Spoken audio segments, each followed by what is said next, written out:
ओम नमो भगवते वासुदेवाय। आप सभी का हमारे YouTube चैनल पर हार्दिक स्वागत है। पौष मास महात्म कथा में आज सुने प्रभु श्री राम के अश्वमेध यज्ञ का संपूर्ण वर्णन। एक बार ऋषियों ने कहा, महाभाग सूत जी, हमने आपके मुख से संपूर्ण कथाएं सुनी हैं। अब हम लोगों को श्री रामचंद्र जी का चरित्र सुनाइए। तब सूत जी ने कहा, महर्षिगण, एक समय मुनिवर वात्सायन ने पृथ्वी को धारण करने वाले नागराज भगवान अनंत से इस परम निर्मल कथा के विषय में प्रश्न किया। श्री वात्सायन जी बोले, भगवान शेषनाग, मैंने आपके मुख से सूर्यवंशी राजाओं के अद्भुत चरित्र का भी मैंने श्रवण किया है। इसी प्रसंग में आपने भगवान श्री रामचंद्र जी की कथा का भी वर्णन किया है, जो अनेकों महापापों को दूर करने वाली हैं। परंतु उन भगवान श्री रामचंद्र जी के अश्वमेध यज्ञ की कथा संक्षेप से ही सुनने को मिली। अतः अब मैं उसे आपके द्वारा विस्तार के साथ सुनना चाहता हूँ। ये वही कथा है जो कहने, सुनने तथा स्मरण करने से बड़े बड़े पातकों को भी नष्ट कर डालती है। इतना ही नहीं, वह मनोवांछित वस्तु को देने वाली तथा भक्तों के चित्त को प्रसन्न करने वाली है। भगवान शेष ने कहा, ब्राह्मण, आप ब्राह्मण कुल में श्रेष्ठ एवं धन्यवाद के पात्र हैं, क्योंकि आपकी ऐसी बुद्धि है जो श्री रामचंद्र जी के युगल चरणार बिंदों का मकरंद पान करने के लिए लोलुप रहती है। सभी ऋषि, महर्षि, साधु पुरुषों के समागम को श्रेष्ठ बतलाते हैं। इसका कारण यही है कि सत्संग होने पर श्री रघुनाथ जी की उस कथा के लिए अवसर मिलता है जो समस्त पापों का नाश करने वाली है। देवता और असुर प्रणाम करते समय अपने मुकुट की मणियों से जिनके चरणों की आरती उतारते हैं, उन्हीं भगवान श्री राम का स्मरण कराकर आपने मुझ पर बहुत बड़ा अनुग्रह किया है। सूत जी कहते हैं, महर्षियों, मुनिवर वात्स्यायन से यूं कहकर भगवान शेष ने ध्यानस्थ हो अपनी आंखें बंद कर ली और ज्ञान दृष्टि के द्वारा उस लोकोत्तर कल्याणमयी कथा का अवलोकन किया।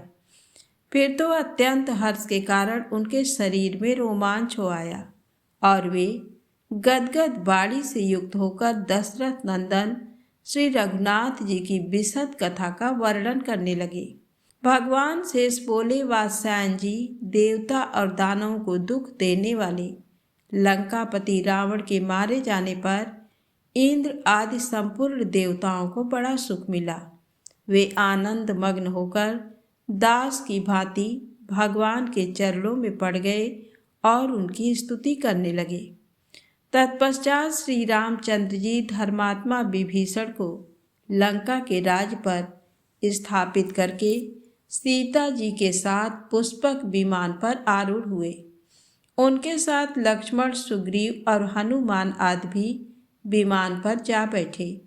उस समय भगवान के विरह के भय से विभीषण के मन में भी साथ जाने की उत्कंठा हुई और उन्होंने अपने मंत्रियों के साथ श्री रघुनाथ जी का अनुसरण किया। इसके बाद लंका और अशोक वाटिका पर दृष्टि डालते हुए भगवान श्री राम तुरंत ही अयोध्यापुरी की ओर प्रस्थित हुए। साथ ही ब्रह्मा आदि देवता भी अपने अपने विमानों पर बैठकर यात्रा करने लगे। उस समय भगवान श्री राम के कानों को सुख पहुँचाने वाली देव दुंदुभियों की मधुर ध्वनि सुनते तथा मार्ग में सीता जी को अनेकों आश्रमों से युक्त तीर्थों, मुनियों, मुनि पुत्रों तथा पतिव्रता मुनि पत्नियों का दर्शन कराते हुए चल रहे थे। परम बुद्धिमान श्री रघुनाथ जी ने पहले लक्ष्मण के साथ जिन जिन स्थानों पर निवास किया था, वे सभी सीता जी को दिखाए। इस प्रकार उन्हें मार्ग के स्थानों का दर्शन कराते हुए श्री रामचंद्र जी ने अपनी पूरी अयोध्या को देखा। फिर उसके निकट नंदी ग्राम पर दृष्टिपात किया। जहाँ भाई के वियोग जनित अनेकों दुखमय चिन्हों को धारण करके धर्म का पालन करते हुए राजा भरत निवास कर रहे थे। उन दिनों वे जमीन में गड्ढा खोदकर उसी में सोया करते थे। ब्रह्मचर्य के पालन पूर्वक मस्तक पर जटा और शरीर में वल्कल वस्त्र धारण किए रहते थे। उनका शरीर अत्यंत दुर्बल हो गया था। वे निरंतर श्री रामचंद्र जी की चर्चा करते हुए दुख से आतुर रहते थे। अन्न के नाम पर तो वे जौ भी नहीं ग्रहण करते थे तथा पानी भी बारंबार नहीं पीते थे। जब सूर्यदेव का उदय होता तब वे उन्हें प्रणाम करके कहते, जगत को नेत्र प्रदान करने वाले भगवान सूर्य, आप देवताओं के स्वामी हैं। मेरे महान पाप को हर लीजिए। हाय, मुझसे बढ़कर पापी कौन होगा। मेरे ही कारण जगत पूज्य श्री रामचंद्र जी को भी वन में जाना पड़ा। सुकुमार शरीर वाली सीता से सेवित होकर वे इस समय वन में रहते हैं।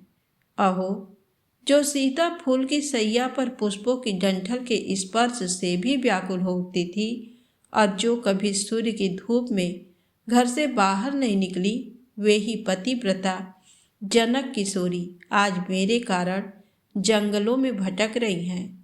जिनके ऊपर कभी राजाओं की भी दृष्टि नहीं पड़ी थी, उन्हीं सीता को आज की रात लोग प्रत्यक्ष देखते हैं।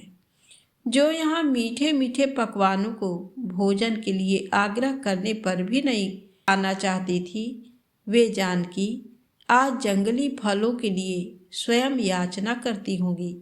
इस प्रकार श्री राम के प्रति भक्ति रखने वाले महाराज भरत प्रतिदिन प्रातःकाल सूर्योपस्थान के पश्चात ये बातें कहा करते थे।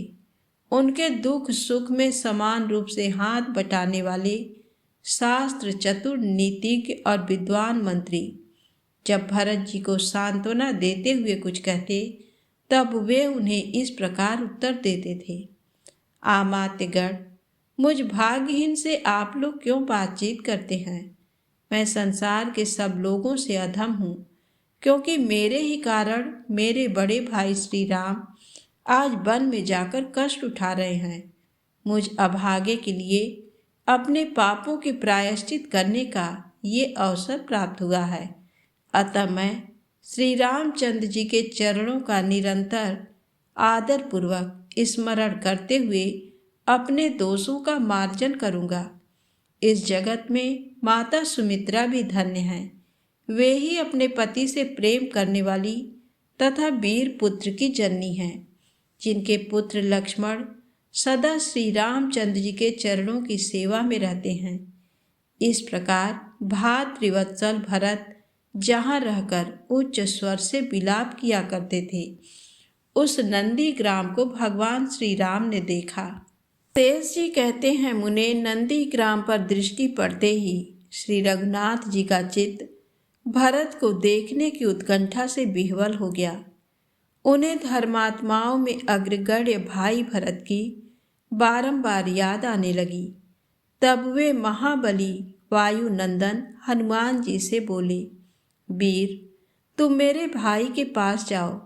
उनका शरीर मेरे वियोग से क्षीण होकर छड़ी के समान दुबला पतला हो गया है और वे उसे किसी प्रकार हठ पूर्वक धारण किए हुए हैं।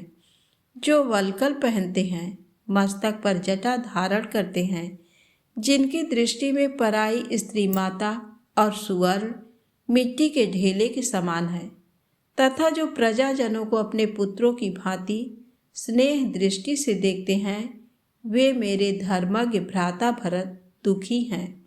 उनका शरीर मेरे वियोग जनित दुख रूप अग्नि की ज्वाला में दग्ध हो रहा है। अतः इस समय तुम तुरंत जाकर मेरे आगमन के संदेश रूपी जल की वर्षा से उन्हें शांत करो। उन्हें ये समाचार सुनाओ कि सीता, लक्ष्मण, सुग्रीव आदि कपीश्वरों तथा विभीषण सहित राक्षसों को साथ ले तुम्हारे भाई श्री राम पुष्पक विमान पर बैठकर सुखपूर्वक आ पहुँचे हैं। इससे मेरा आगमन जानकर मेरे छोटे भाई भरत शीघ्र ही प्रसन्न हो जाएंगे। परम बुद्धिमान श्री रघुवीर के ये वचन सुनकर हनुमान जी उनकी आज्ञा का पालन करते हुए भरत जी के निवास स्थान नंदीग्राम को गए। वहां पहुंचकर उन्होंने देखा भरत जी बूढ़े मंत्रियों के साथ बैठे हैं और अपने पूज्य भ्राता के वियोग से अत्यंत दुर्बल हो गए हैं। उस समय उनका मन श्री रघुनाथ जी के चरणार बिंदों के मकरंद में डूबा हुआ था और वे अपने वृद्ध मंत्रियों से उन्हीं की कथा वार्ता कह रहे थे। भरत जी को इस रूप में देखकर हनुमान जी ने उन्हें प्रणाम किया तथा भरत जी भी उन्हें देखते ही तुरंत हाथ जोड़कर खड़े हो गए और बोले, आइए, आपका स्वागत है। श्री रामचंद्र जी की कुशल कहिए। वे इस प्रकार कह ही रहे थे कि इतने में दाहिनी बाँह फड़क उठी। श्री रघुनाथ जी के आगमन के संदेश ने भरत के शरीर पर मानो अमृत छिड़क दिया। वे हर्ष में भरकर बोले, श्री राम का संदेश लाने वाले हनुमान जी, मेरे पास ऐसी कोई वस्तु नहीं है जिसे ये प्रिय समाचार सुनाने के बदले में मैं आपको दे सकूं। इस उपकार के कारण मैं जीवन भर आपका दास बना रहूंगा। महर्षि वशिष्ठ तथा वृद्ध मंत्री भी अत्यंत हर्ष में भरकर अर्घ हाथ में लिए हनुमान जी के दिखाए हुए मार्ग से श्री रामचंद्र जी के पास चल दिए।